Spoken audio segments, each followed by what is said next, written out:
A very good evening, Madam Speaker Ma'am, and to all members of the floor. Today, I as the first speaker from the government side totally support the motion that this House believes that publishing university rankings does more harm than good. So today, I will be doing three things, which is first, to define the motion, secondly, to explain how university rankings are being done, and last but not least, I will tell you three reasons why university rankings does more harm than good. So, let me first define the motion.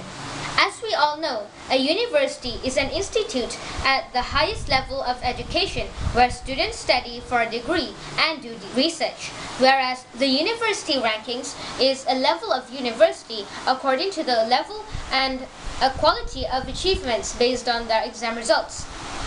Now, who are the stakeholders involved? The stakeholders involved are university students and also the government. Now, the university rankings are being conducted by the press, the mass media, and also the Russian rating agency, which does university ranking globally. Well, now let me tell you why and how the university rankings are being done.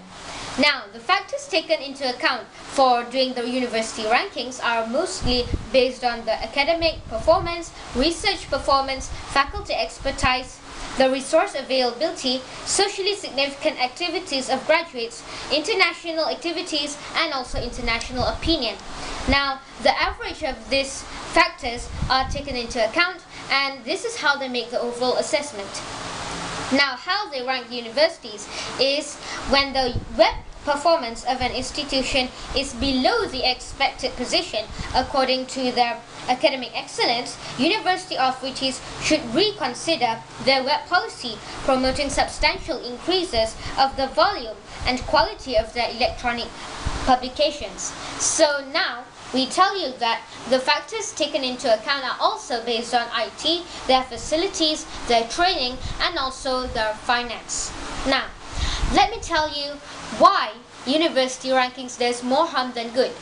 Now, let's accept the fact that nowadays there are a lot of excellent universities worldwide. Well, let's take international universities such as Harvard University, Cambridge University, Oxford University, and also Stanford University. Now, this is actually creating a stiff competition between the universities worldwide. Now, let's get to my first point, which is most of these universities are found in the US, which is actually creating favoritism. Why? Because let's look at the universities in the East. Actually, the universities in the East also qualify to be ranked as the top universities. But why do the university authorities still choose the universities in US? So this is actually an unfair treatment to these East universities. Well, pity the universities have done so much in their academic excellence. Well, let's see in Malaysia, for example, we have Lim Kok Wing University, which is most famous for its technology and media, and also UKM, UPSI, and we also have a lot of other international universities in the neighboring countries. Now, let's go to my second point under the key phrase of the consensus between the society. Now, when the society do not agree with the university ranking, it is actually causing riots and also criticism. I have an example to show you. Now, the professional ranking of world universities puts a criteria that the number of chief executive officers should be ranked into the top world university ranking. Now, this has been criticized for placing 5 French universities into the top 20 university rankings. So we tell you that when university rankings are being done, this is actually causing some riots and dissatisfaction between the society, and the consensus will not be in a good attempt. So that's what I've been trying to clarify to you, and let's go to my third point, which is the long-term effects of the university rankings. Now, for example, when a good university has done well in their academic excellence, well, let's imagine when suddenly another university takes over that university, which has been a very good and well-known university for centuries or maybe a long time. It is actually damaging the self-respect towards that particular university and that particular university's country. So the government in the country has spent a lot of money to sustain the university by doing financial, the facilities and all those factors taken into account for the university rankings.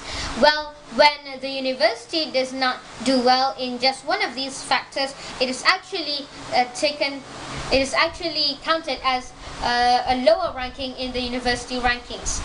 Well, we tell you that the factors taken into account, such as the academic excellence, let's take for example, when a university can fare well in one of these factors, it is actually a good achievement for them, and it's not necessary that you should actually take the average of all the factors taken into account. So what I've been trying to tell you for the last few minutes is that the university rankings are actually causing more harm than good.